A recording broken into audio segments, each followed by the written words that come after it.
આજે અધિક માસનો 28મો દિવસ છે। તો આ વિડીયોમાં સાંભળશું અધિક માસની કથાનો અધ્યાય 28મો વાનર માટે દેવીમાન તથા આજે સાંભળવામાં આવતી કથા વાર્તા શ્રાપિત અપસરા। સાથે સાંભળશું પુરુષોત્તમ માસ કથાના 108 મણકાની માળા। મિત્રો, અધિક માસમાં નિત્ય એક કથા અને એક અધ્યાય સાંભળવાનો મહિમા છે તથા આ મહિનામાં ભગવાન પુરુષોત્તમરાયની પૂજા પાઠ કરી દાન પુણ્ય કરી પવિત્ર નદી કે જળાશયમાં સ્નાન કરવાથી અક્ષય પુણ્યની પ્રાપ્તિ થાય છે। જે મનુષ્ય વ્રત પૂજા કે ઉપવાસ કરી શકવાની સમર્થ નથી તો તેમણે નિત્ય એક કથા અને એક અધ્યાય જરૂર સાંભળવો। જે સાંભળવા માત્રથી જ વ્રત કર્યા જેટલું જ પુણ્યફળ પ્રાપ્ત થાય છે। કારણ કે અધિક માસને ભગવાન પુરુષોત્તમરાયે કૃપા કરીને પોતાનું નામ આપ્યું, તેની પર કૃપા કરી અને તેનું કલ્યાણ કર્યું। આથી જો આપણે પણ આ મહિનામાં પ્રભુની ભક્તિ કરીએ, નિત્ય કથા સાંભળીએ તો આપણી ઉપર પણ પ્રભુ કૃપા કરે છે, આપણી મનોકામના પૂર્ણ કરે છે, તેમાં કોઈ શંકા નથી।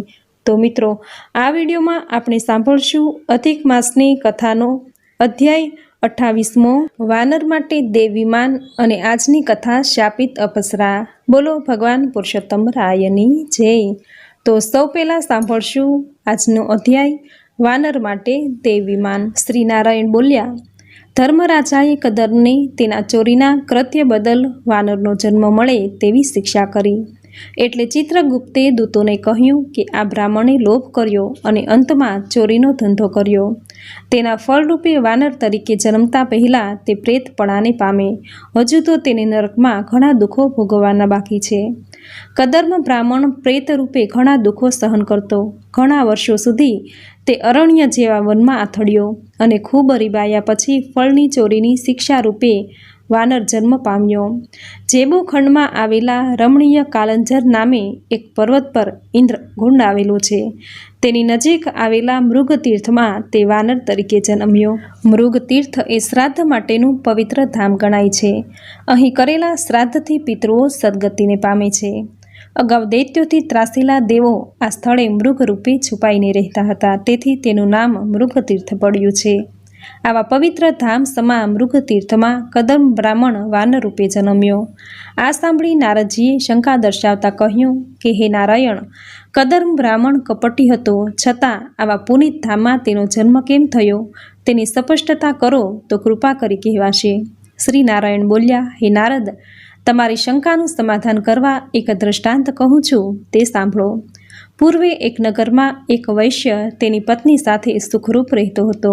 તે વૈશ્યનું નામ ચિત્રકુંડળ, તેની પત્નીનું નામ તારકા। આ બંને ધર્મિષ્ઠ હતા। એટલે એક વખત અધિક માસ આવતા બંનેએ શ્રદ્ધા અને વિધિપૂર્વક પુરુષોત્તમ વ્રત કર્યું। વ્રતના અંતિમ દિવસે વ્રતનું ઉદ્યાપન કરવા માટે વેદના જાણકાર બ્રાહ્મણોને પત્ની સહિત ઉદ્યાપન વિધિ માટે માનપૂર્વક બોલાવ્યા। તે વખતે કદર્મ બ્રાહ્મણ તે જ નગરમાં વસતો હતો। બધા બ્રાહ્મણો સાથે કદર્મ બ્રાહ્મણ પણ વૈશ્યને ઘેર ધનના લોભથી ગયો। ત્યાં વિદ્વાન બ્રાહ્મણો પુરુષોત્તમ પૂજા કરતા હતા। તે પૂજાના દર્શન કદર્મ બ્રાહ્મણને થયા। બીજા બ્રાહ્મણો ઉત્થાપન વિધિ કરી રહ્યા હતા, તે કદર્મ જોતો હતો। કેટલીક વારે ઉત્થાપન વિધિ સમાપ્ત થતાં વૈશ્ય ચિત્રકુંડળે સજોડે આવેલા બ્રાહ્મણોને સારી પેઠે દાન દક્ષિણા આપી સંતોષ્યા। તેઓ વૈશ્યના વખાણ કરતાં કરતાં રસ્તે પડી ગયા। વૈશ્યે કદર્મ બ્રાહ્મણને પણ સારી દક્ષિણા આપી હતી। તે બધા નાણાં તેણે પોતાના ઘરમાં દાટી દીધા, પરંતુ ધનના લોભમાં તેનાથી વારંવાર પુરુષોત્તમ પ્રભુના પૂજનમાં દર્શન થયા હતા। તેના ફળ રૂપે આ ભવમાં વાનર રૂપે છતાં મૃગ તીર્થધામમાં જન્મ્યો। આ જગ્યાએ ઘણા વાનરો વસતા હતા। નારદજી બોલ્યા, હે નારાયણ, મૃગ તીર્થ તો અતિ રમણીય વનરાજીથી ભરપૂર સુંદર જળાશયો વાળું સ્થળ છે। આવા સુંદર સ્થળમાં આટલા બધા વાનરો ક્યાંથી આવ્યા? શ્રી નારાયણે કહ્યું, હે નારદ, રામ રાવણ યુદ્ધમાં જે વાનરો મરાયા હતા તેઓને દેવોએ રામજીના આદેશથી જીવિત કર્યા। રામજીની પ્રેરણાથી તેઓ અહીં રહેતા હતા। સુખ દુઃખ તો દરેકને પોતાના કર્મો પ્રમાણે ભોગવવા પડે। એ રીતે કદર્મ બ્રાહ્મણ કે જે આગલા ભવની ચોરીના લીધે વાનર રૂપે આ સ્થળે જન્મ્યો હતો, તેને અહીંયા એવો રોગ લાગુ પડ્યો કે તેનાથી ફળો ખવાતા નહીં। તેના મુખમાં ગરમીથી એટલી બધી પીડા થતી હતી કે તેની વેદનાને લીધે પણ તેનાથી કાંઈ ખાઈ શકાતું ન હતું। મુખમાંથી લોહી વહ્યા કરતું, છતાં તે ઝાડ ઉપર ચડીને ફળો તોડતો અને ખાવાનો પ્રયત્ન કરતો. તે ન ખાવાથી ફળોને ભોંય પર ફેંકી દેતો. તેને એટલી બધી પીડા થતી કે એક ઠેકાણે તેનાથી બેસી શકાતું ન હતું. તે એક ઝાડ પરથી બીજા ઝાડે કૂદકા માર્યા કરતો અને ગરમીના રોગથી પીડાતો વાનર આમ દુઃખમાં દિવસો પૂરા કરી રહ્યો હતો. તેવામાં પવિત્ર અધિક માસ આવ્યો, પુરુષોત્તમ માસ આવ્યો. આ અરસામાં તેને પાણીની તરસ લાગવાથી જળકુંડ પાસે ગયો, પણ તેનાથી પાણી પણ પી શકાયું નહીં. આ કુંડની આસપાસ ઝાડ આવેલા હતા. તેમાંના એક ઝાડ પરથી બીજા ઝાડ પર કૂદકો મારવા જતાં અશક્ત વાનર છલાંગ ચૂક્યો અને સીધો કુંડમાં છેવાડાના ભાગમાં પડ્યો. ત્યાં ઓછું પાણી હતું, તેથી તે ડૂબી ગયો નહીં. ઘણા દિવસો તે ભૂખ્યો રહ્યો. જળ પણ પીડાને લીધે પી શકાતું ન હતું. બાકી રહ્યું તે કુંડમાં પડ્યો એટલે તેનો દેહ પાણીથી ભીંજાઈ ગયો. આમ ને આમ તે ભૂખ્યો તરસ્યો પાણીમાં ભીંજાયેલા કુંડમાં પુરુષોત્તમ માસની પૂર્ણાહુતિ સુધી પડ્યો રહ્યો અને એક દિવસ તે મૃત્યુ પામ્યો. તેનાથી અજાણપણે પુરુષોત્તમ વ્રત થઈ ગયું. તેથી તેના જીવાત્માને લેવા ભગવાન વિષ્ણુના પાર્ષદો કુંડમાં આવ્યા. વાનર તીર્થધામના કુંડમાં ઘણા સમય સુધી પડ્યો રહ્યો, એટલે પાણીથી તરબતર થઈ ગયો હતો. આમ થવાથી તેના હૃદયની મલિનતા મટી ગઈ અને તેનું વાનર સ્વરૂપ પલટાઈ ગયું. તેનું શરીર દેવાંશી બની ગયું. તેને ભગવાનના દૂતો વિમાનમાં બેસાડી વિષ્ણુ લોકમાં લઈ જવા લાગ્યા. ત્યારે તે મનમાં વિચાર કરવા લાગ્યો કે હું તો મહાપાપી છું અને આ દેવ વિમાન ક્યાંથી આવ્યું.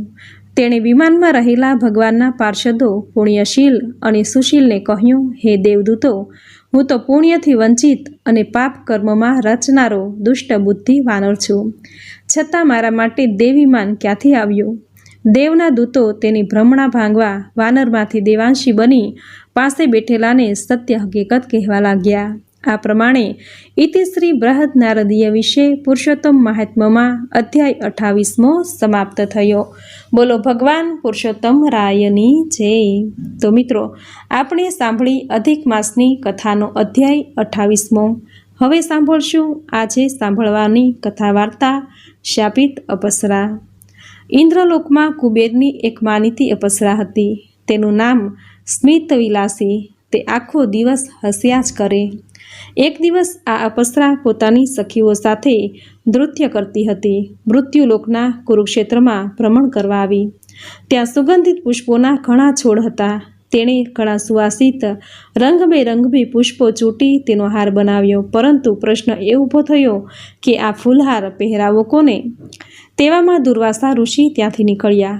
અપ્સરાને દુર્વાસા ઋષિના ક્રોધની ખબર નહીં.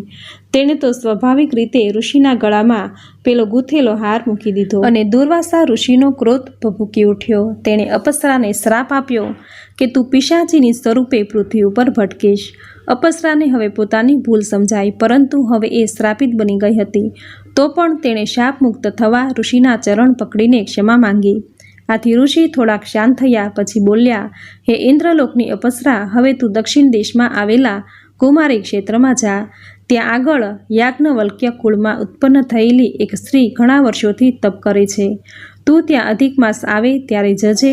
અધિક માસની શરૂઆતથી તું ત્યાં સ્નાન, ધ્યાન, દાન, દીપદાન અને ઉપવાસ એકટાણા કરજે. જ્યારે અધિક માસના કૃષ્ણ પક્ષની 12નો દિવસ થાય ત્યારે તું તે તપસ્વીની પાસે જજે, તેના દર્શન કરજે. તેના દર્શન કરવાથી તે સ્ત્રીના તપના પ્રભાવથી તને તારા ગત જન્મની સ્મૃતિ થશે અને પછી તું તેના શરણે જજે ને તારા દુઃખની વાત કહેજે. તે સ્ત્રી તે વખતે પોતે કરેલા અધિક માસના વ્રતનું પુણ્ય તને અર્પણ કરશે અને તું શ્રાપ મુક્ત બની જઈશ. અપ્સરા પછી દુર્વાસા ઋષિને પગે પડી અને ઋષિ ચાલ્યા ગયા. એ પ્રમાણે કરવાથી અપ્સરાના શ્રાપથી મુક્તિ થઈ અને તરત જ મૃત્યુલોકમાંથી ઇન્દ્રલોકમાં ચાલી ગઈ. અધિક માસના વ્રતનું એટલું બધું ફળ છે કે તે દ્વારા બીજાનું પણ કલ્યાણ થઈ શકે છે. માટે ભાવિકોએ કોઈ પણ અધિક માસ ધર્મ કર્મ વિના એળે જવા દેવો નહીં. આવો મહિમા છે અધિક માસમાં વ્રત પૂજા કરવાનો, સ્નાન, દાન, ધ્યાન કરવાનો. અધિક માસમાં નિત્ય પૂજા પાઠ કે બીજું કંઈ સ્નાન, દાન, ધ્યાન વગેરે ન થઈ શકે તો નિત્ય એક કથા અને એક અધ્યાય જરૂર સાંભળવા, જે સાંભળવા માત્રથી જ આખો અધિક માસ કર્યા જેટલું પુણ્યફળ પ્રાપ્ત થાય છે। તો મિત્રો, આપણે સાંભળ્યો અધિક માસની કથાનો અધ્યાય 28મો તથા આજે સાંભળવામાં આવતી કથા વાર્તા। હવે સાંભળશું પુરુષોત્તમ માસની કથાના 108 મણકાની માળા। આ 108 મણકામાં આપણે જે નિત્ય કથા અધ્યાય સાંભળીએ છીએ તેનો સંપૂર્ણ સાર સમાયેલો છે। ભગવાન પુરુષોત્તમ માસની મહિમાવલી સમાયેલી છે, જે સાંભળવાથી ભગવાન પુરુષોત્તમ રાયની કૃપા પ્રાપ્ત થાય છે, પ્રભુની કૃપા પ્રાપ્ત થાય છે, વૈકુંઠ ધામની ભક્તિ અને જ્ઞાનની પ્રાપ્તિ થશે। આ મણકા ગાવાથી કે સાંભળવાથી ભગવાન શ્રી કૃષ્ણની કૃપા પ્રાપ્ત થશે, જગતમાં માન સન્માન મળશે। શુભ અને પવિત્ર કલ્યાણકારી 108 મણકાનો નિત્ય અધિક માસ દરમિયાન પાઠ કરવાનો મહિમા છે। તો હવે સાંભળશું પુરુષોત્તમ માસની કથાના 108 મણકા। બોલો ભગવાન પુરુષોત્તમ રાયની જય। શ્રી પુરુષોત્તમ માસના વ્રતની કથા સુણો નરની નાર, ભવસાગરથી તરસ્યો વ્રતની લીલા અપરંપાર। રત્નોમાં ચિંતામણી, નદીઓમાં ગંગા માત, વ્રતોમાં પુરુષોત્તમ માસ તમે પ્રેમે સાંભળો વાત। નૈમિષારણ્યમાં યજ્ઞ કરવા ઋષિ મુનિઓ આવ્યા, મોટા મોટા તપસ્વીઓ શિષ્યો સાથે લાવ્યા। તેવા સમયે સુત પુરાણી ઓચિંતાના આવ્યા, જન કલ્યાણ થાય તેવી કથા કહેવા લાગ્યા। માસ દિવસ ઘડી પળ કાળના વિભાગ કહેવાય, નદી તળાવ કુવા જળના વિભાગ કહેવાય। દરેક વિભાગને અધિષ્ઠાત્રાનું સુખ પ્રાપ્ત થાય, સંજોગવશાત એક અધિક માસ તેનાથી વંચિત થાય। અધિક માસ મલમાસ રૂપે જગમાં જાહેર થાય, પોતાના અધિષ્ઠાત્રા ન હોવાથી તે બહુ જ દુઃખી થાય। આ માસને મલિન માની સત્કાર્ય થતા નહીં, વૈકુંઠમાં આવી વિષ્ણુને પોતાની આપ વીતી કહી।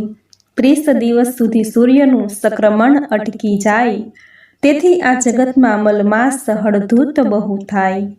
દુઃખ તિરસ્કાર અપમાનથી દુખડા ન સહેવાય, હે દયા સાગર દયા કરો મારું જીવન ઝેર થાય। મલમાસ કહે આ દુખડા હવે ના સહેવાય, મારું દુઃખ ભાંગવા તમે કરો કાંઈક ઉપાય। વિષ્ણુ કહે મલમાસને દુઃખમાં ધીરજ રાખો, દુખડા દૂર થશે તમારા હૈયે હિંમત રાખો। મલમાસને બચાવવા સૂઝ્યો એક ઉપાય, ગોલોકમાં જાય તો કરુણા કૃષ્ણની થાય।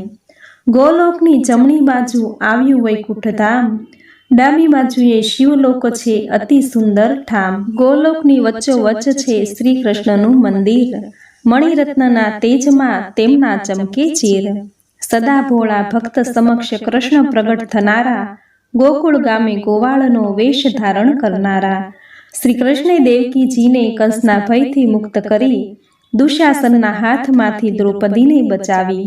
કુબ્જાને તારનાર, ગજેન્દ્રને મોક્ષ આપનાર, યમુનાના વિષ જળમાં કાળી નાગને મારનાર। આ જગમાં શ્રી કૃષ્ણે કર્યા કંઈક ઉપકાર, એ પુરુષોત્તમ ભગવાનનો જગમાં જય જયકાર। શ્રી કૃષ્ણ પાસે જઈ વિષ્ણુએ આપ્યો અહેવાલ, બિચારા આ મલમાસના બુરા હાલ હવાલ। શ્રી કૃષ્ણના પ્રભાવથી સ્પષ્ટ થયો અર્થ, ચિતા ચિતા સમી ચિંતા કરવી વ્યર્થ। હે પરમ કૃપાળુ મેં મારું દુઃખ જાહેર કર્યું, મારો અધિષ્ઠાત્રા સ્થાપો મેં તમારું શરણું લીધું। શ્રી કૃષ્ણના દર્શન થકી ધન્ય થયો મલમાસ, વરદાન પામ્યો પ્રેમથી પૂરી થઈ સૌ આશ। આશીષ આપ્યા કૃષ્ણે તું પુરુષોત્તમ માસ કહેવાશે, તારા નામનો મહિમા લોકો પ્રેમથી ગાશે। બધા માસમાં અધિક માસ પુરુષોત્તમ માસ કહેવાય, આ માસમાં વ્રત ઉપવાસ ભક્તિભાવથી થાય। 30 દિવસના વ્રતની શુભ શરૂઆત કરો, એકટાણું કે ઉપવાસ તમે પ્રેમથી કરો। આ વ્રતમાં વહેલા ઉઠી પૂજા પાઠ કરો, કંકુ ચોખા ફૂલથી અર્ચન કરો માથે। 5 જાતના ધાન લાવી ભૂમિ મંડળમાં રચો, તાંબાના 4 કળશ સ્થાપી પ્રેમથી પૂજન જચો। વાસુદેવ બળભદ્ર, ત્રીજા દેવ પદ્યુમન, ચોથા અનિરુદ્ધનું આહ્વાન કરી કરો પ્રેમે સ્થાપન।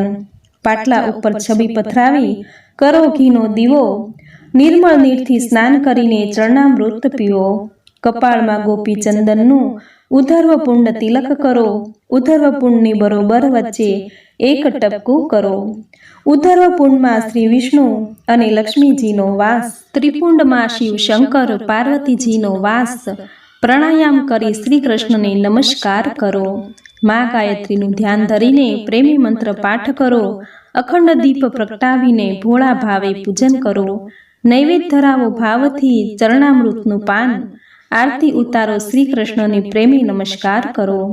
વાસુદેવાય નમઃ બીજ મંત્રનો જપ કરો. પ્રાર્થના કરો પ્રેમથી મારી ભૂલને માફ કરો. મારી પૂજા સ્વીકારી મારા વ્રતનો સ્વીકાર કરો. વ્રતના છેલ્લા દિવસે આખી રાત જાગરણ કરો.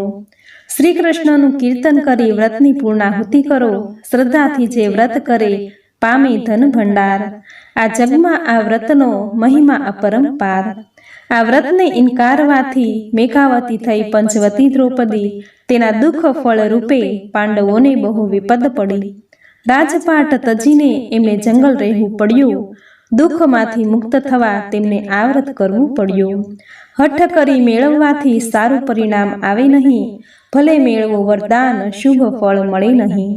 અમર પુત્ર મેળવવા ધનુષ શર્માને મન થયું. ત્યારે તેણે 12,000 વર્ષ અતિ ઉગ્ર તપ કર્યું. હઠ કરીને મેળવ્યું ધનુષ શર્માએ વરદાન. તો એ દીકરો મૃત્યુ પામ્યો ત્યારે આવ્યું ભાન. સુદેવ ગોમતીના બાળકનું જ્યારે મૃત્યુ થયું, અજાણપણામાં તેમનાથી આ વ્રત થઈ ગયું. આ વ્રતના પ્રતાપે બાળક સજીવન થયું. તેથી જ દ્રઢ ધનવાનું જીવન ધન્ય ધન્ય થયું. માયાના બંધનમાં વ્રત જલ્દી ન સમજાય. કર્મની ગતિ ન્યારી, કરેલા કર્મ એળે ન જાય. પુરુષોત્તમ માસના વ્રતથી મનવાંછિત ફળ મળે. આ ભવમાં સુખ મળે, જાય વૈકુંઠ ધામ. જન્મ મરણના ફેરા ટળે વૈકુંઠનો અધિકારી થાય. આ વ્રતના પ્રભાવથી દુઃખ દારિદ્ર જાય. આ વ્રતથી મનોકામના સદાય પૂર્ણ થાય. આદિ વ્યાધિ ઉપાધિ બધું દૂર ઠેલાય.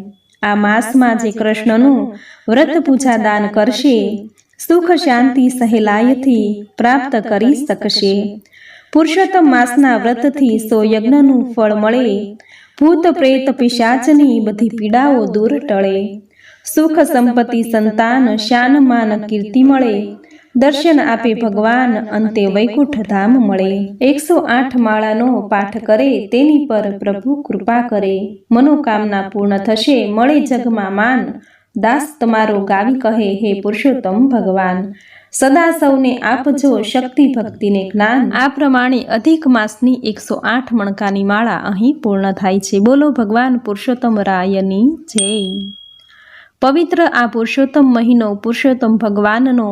આ મહિનામાં મહિમા મોટો, સ્નાન જપ તપ દાનનો. સ્નાન કરે જે મહિનો આખો, સાગર સરિતા સરોવર કાંઠો. તેના પાપ ધોવા માટે દાવો છે ભગવાનનો. સ્નાન કરીને શ્રદ્ધા સાથે યથાશક્તિ પોતાને હાથે દાન કરીને નામ જપે તે પ્યારો બનશે કાનનો. દાન ભલે હો મોંઘું સસ્તું, શ્રદ્ધા સૌથી મોટી વસ્તુ. ભેદ નથી પુરુષોત્તમ પાસે ગરીબ કે ધનવાનનો. જ્યેષ્ઠ કહે છે બચું થઈને પ્યારા પ્રભુના ચરણે જઈને. કરજે તું ઉદ્ધાર વહાલા શરણાગત સૌ જનનો. પવિત્ર આ પુરુષોત્તમ મહિનો. તો મિત્રો આપણે સાંભળ્યા પુરુષોત્તમ માસની કથાના 108 મણકા. ભગવાન પુરુષોત્તમે કહ્યું છે કે જે મનુષ્ય વિધિ અનુસાર આદરથી પુરુષોત્તમ માસનું સેવન કરે છે તે પોતાના કુળનો ઉદ્ધાર કરી અવશ્ય મને જ પ્રાપ્ત થાય છે. એ મનુષ્ય મારી પાસે આવ્યા પછી જન્મ મરણના ભયથી વ્યાપેલ અને આદિ વ્યાધિ ઘડપણથી ઘેરાયેલા સંસારને ફરી કદી પામતો નથી. જે ભાગ્યશાળી સ્ત્રીઓ પુત્ર સુખ અને સૌભાગ્ય માટે પુરુષોત્તમ માસમાં સ્નાન દાન અને પૂજન કરશે, મારી કથા સાંભળશે, સ્તુતિ કરશે, કાલાવાલા કરશે, તેઓને હું પોતે સૌભાગ્ય સંપત્તિ સુખ તથા પુત્ર આપનાર થઈશ. આવો મહિમા છે અધિક માસમાં ભગવાન પૂર્ણ પુરુષોત્તમ રાયની પૂજા પાઠ સ્તુતિ કરવાનો, તેમની કથા સાંભળવાનો. મિત્રો અધિક માસ દરમિયાન પૂજા પાઠ વગેરે ન કરી શકો, સ્નાન દાન ન કરી શકો, તો ભગવાન પુરુષોત્તમ માસની કથાના 108 મણકાનો નિત્ય પાઠ કરવો. આ પાઠ કરવા માત્રથી જ આખો અધિક માસ મહિનો ભગવાન પુરુષોત્તમ રાયની પૂજા પાઠ કર્યાનું પુણ્ય ફળ પ્રાપ્ત થાય છે। ભગવાન પુરુષોત્તમ રાયની કૃપા પ્રાપ્ત થાય છે। જીવનમાં સુખ શાંતિ આવે છે। રીતિ સિદ્ધિનો વાસ થાય છે। ઘરમાં બરકત આવે છે। તો મિત્રો, જો અધિક માસ દરમિયાન કંઈ ન કરી શકો તો પુરુષોત્તમ માસની કથાના 108 મણકા નિત્ય સવાર સાંજ સાંભળવા। જો તમે જાતે પાઠ નથી કરી શકતા, વાંચી નથી શકતા, તો આ વિડીયો દ્વારા તમે પુરુષોત્તમ માસની કથાના 108 મણકા નિત્ય સાંભળી શકો છો। આપણે સાંભળ્યો અધિક માસની કથાનો અધ્યાય 28મો, આજની સુંદર કથા વાર્તા તથા પુરુષોત્તમ માસની કથાના 108 મણકાની માળા, જે તમે પૂરી શ્રદ્ધાથી અંત સુધી સાંભળી, જે સાંભળવી તમને જરૂર ગમી હશે। તો વિડીયોને લાઈક કરી કોમેન્ટમાં જય શ્રી હરિવિષ્ણુ, જય પુરુષોત્તમ રાય જરૂર લખજો। ચેનલ પર નવા છો તો ચેનલ સબસ્ક્રાઈબ કરી બાજુમાં બેલ આઇકન પ્રેસ કરી દેજો, જેથી આપણા આવતા દરેક નવા વિડીયોની નોટિફિકેશન તમને મળતી રહે। તો ફરી મળીશું આવી જ નવી ધાર્મિક માહિતી, નવી ધાર્મિક કથા સાથે। ત્યાં સુધી આપ સૌને મારા જય શ્રી કૃષ્ણ, જય પુરુષોત્તમ રાય।